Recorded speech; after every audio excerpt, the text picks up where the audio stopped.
Bonjour à tous. Moi, je voulais vous parler de Madame T, qui a été pour moi une histoire, qui me donne l'occasion de vous parler d'un certain nombre de personnes autour de ce cas-là, qui présentent un peu les mêmes attributs. Alors, Madame T, pour vous la présenter en quelques mots, a 26 ans lorsque je la rencontre. Elle occupe un poste d'ingénieur dans un labo de chimie et elle présente un nystagmus bilatéral d'origine congénitale. Elle est, dit-elle, en arrêt de travail depuis 4 mois du fait de céphalées très importantes. Elle a consulté en ophtalmo et en neuro et aucun des spécialistes n'a, d'après ce qu'elle me rapporte, mis en évidence d'éléments supplémentaires. De même que les résultats n'ont pas été probants pour ce qui a été des mises en place de thérapeutiques médicamenteuses. Les céphalées, quant à elles, ne se calment qu'en restant dans le noir absolu pendant plusieurs heures, voire même plusieurs jours d'affilée, et sont très vite déclenchées, même par des faibles lumières. Donc, constatant ce lien important à la lumière des céphalées, son neurologue décide de nous l'adresser pour réaliser un bilan optique, mais notamment en vue de réaliser des essais de filtres chromatiques pour limiter la lumière qui arrive jusqu'à ses yeux. C'est une forte myope, Madame T, qui a des acuités relativement bien conservées, puisqu'elle est quand même autour de 7/10 faible, et avec une sommation bino 7/10 fort pour les deux yeux. Elle n'est pas capable de verbaliser une quelconque photophobie. Vous aurez compris que les seules choses qu'elle est capable d'énoncer, le seul symptôme pour elle, c'est ces céphalées qui durent. Donc pour moi, un intérêt très important à ne pas déclencher des céphalées qui viendront rendre la réfraction et les essais à venir un petit peu plus compliqués. Donc j'essaye de soigner les conditions de la réfraction. Premier élément, je travaille parce que dans la salle où on était, où je la rencontre pour la première fois, en charte rétroéclairée, en ambiance lumineuse mésopique, sans éclairage direct, ça veut dire que j'éteins les plafonniers et que j'utilise des éclairages indirects, avec des fils de densité neutre que je rajoute. J'observe d'ailleurs, lors du relevé d'acuité, qu'en utilisant simplement le fait de mettre des fils de densité neutre devant ces lunettes, elle a une acuité visuelle qui monte à 8/10 fort, en binoculaire, ce qui me montre bien qu'il y a au moins un éblouissement perturbateur quant à l'acuité visuelle. Je poursuis en réalisant une réfraction, en conservant évidemment sur lunettes d'essai les fils de densité neutre et je ne mets pas en évidence d'erreur de réfraction, je retombe sur les mêmes corrections. Évidemment, je l'observe, je lui demande de m'alerter si toutefois elle sent qu'il y a des maux de tête qui viennent à augmenter puisqu'il y a toujours à ce moment-là un fond important de douleur. Puis je poursuis avec des essais de filtres chromatiques réalisés en mesurant une acuité visuelle à faible contraste. Je change donc de lieu et je pratique en utilisant une charte cartonnée, faible contraste, de type charte de Galinet 10%, je vais y arriver, en intérieur lumineux. Avec correction optique, qui sont celles notées au-dessus, elle obtient 5,6/10 fort. Et les meilleurs résultats sont obtenus avec des filtres jaunes de type multilens C1 associés à une polarisation 1. Ça vous donne à peu près la teinte qui est en dessous. Avec ce filtre-là, on obtient une acuité à faible contraste qui monte presque à même niveau qu'à fort contraste puisqu'on est à 7,9/10.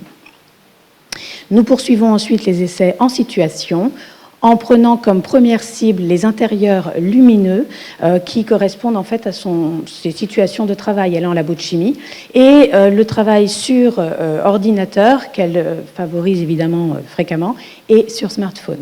Et les essais de filtres permettent de maintenir dans ces situations-là l'utilisation d'un verre jaune type C1 multilens associé à une polarisation. Je lui prête la surlunette pour essayer en situation. Alors la surlunette n'est pas anodine dans ces moments d'essai, puisqu'elle me permet en même temps de limiter la lumière latérale et supérieure. La problématique de cette histoire de cas, c'est comment adapter notre réfraction aux besoins des personnes qui présentent, en tout cas semble-t-il, une sensibilité spécifique à la lumière.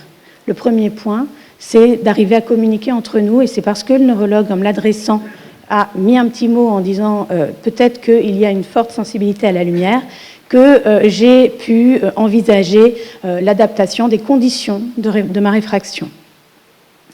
Est-ce que vous pensez qu'il aurait été de bonne loi de mettre la salle de réfraction dans le noir pour pouvoir réaliser une mesure sur charte rétroprojetée? Non, en effet, puisque là, les contrastes de luminance entre le test et ses abords seraient allés plutôt renforcer l'éblouissement ressenti. C'est la raison pour laquelle j'ai préféré pratiquer dans des contrastes de luminance un petit peu moins forts. Il faut également penser à limiter les éclairages directs en éteignant notamment les plafonniers, en favorisant les échelles cartonnées et penser à utiliser des filtres de densité neutre.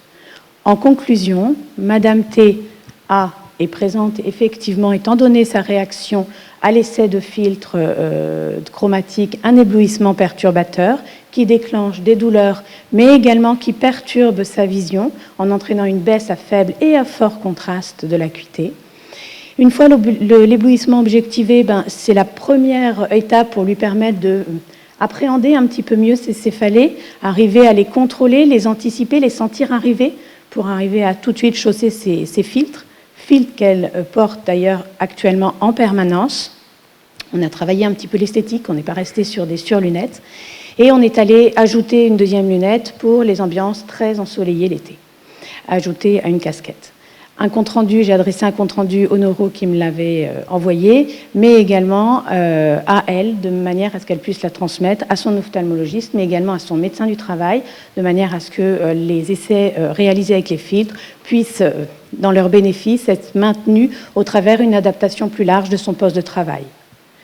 Ce qui m'amène à la dernière question, tout ça n'est possible qu'à partir du moment où on sait mettre en évidence la présence d'un éblouissement perturbateur. Comment, d'après vous, peut-on le faire? Quelles sont nos armes? Oui, c'est une question. Ah oui, en posant la question, effectivement. Alors, dans certains cas, c'est évident. Oui, je suis éblouie. Mais dans beaucoup de cas, dont le cas de cette dame-là, qui est certainement éblouie depuis sa naissance, il ne s'agit pas d'un éblouissement. Elle n'est pas capable de verbaliser une situation qu'elle connaît et qui est la sienne, qui lui est finalement connue depuis sa naissance. Comment arriver à savoir que ce n'est pas normal, puisque c'est toujours ce qu'elle a connu. Donc on n'a pas toujours, comme avec Madame T, de réponse. Autre proposition? Alors les mesurer, ça c'est intéressant. C'est très d'actualité et effectivement, on commence à avoir des outils en ce sens. Malheureusement, en magasin, actuellement, moi, je ne dispose pas de ces outils-là, donc il faut que j'ai d'autres armes. Est-ce que vous en voyez d'autres? Alors peut-être en observant tout simplement les personnes qu'on a en face de nous. Dans certains cas, c'est évident. Ah, c'est prêt. Si vous voulez bien retirer vos lunettes. Vous êtes en vidéo.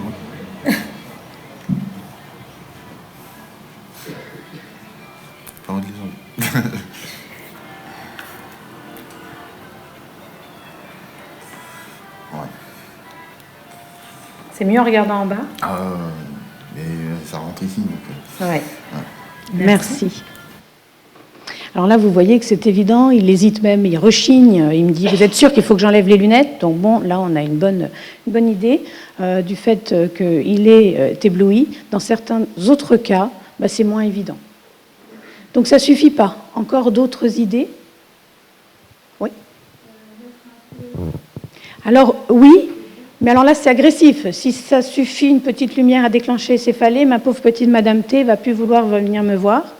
Mais en effet, quand on a un doute, on peut peut-être tester. Je vous propose, plutôt que de mettre de la lumière, de retirer, quand on ne dispose pas des outils technologiques avancés qu'on a aujourd'hui simplement qui nous sont proposés, c'est peut-être de retirer de la lumière en travaillant et en regardant, en testant sur fil de densité neutre les résultats. C'était la troisième hypothèse. La deuxième, c'était aussi que certaines pathologies pouvaient peut-être nous orienter. Et le fait d'avoir un nystagmus est l'une des pathologies qui entraîne un éblouissement, on le sait. Et la dernière, quand il y a doute, tester en enlevant de la lumière plutôt qu'en en rajoutant peut-être. Merci.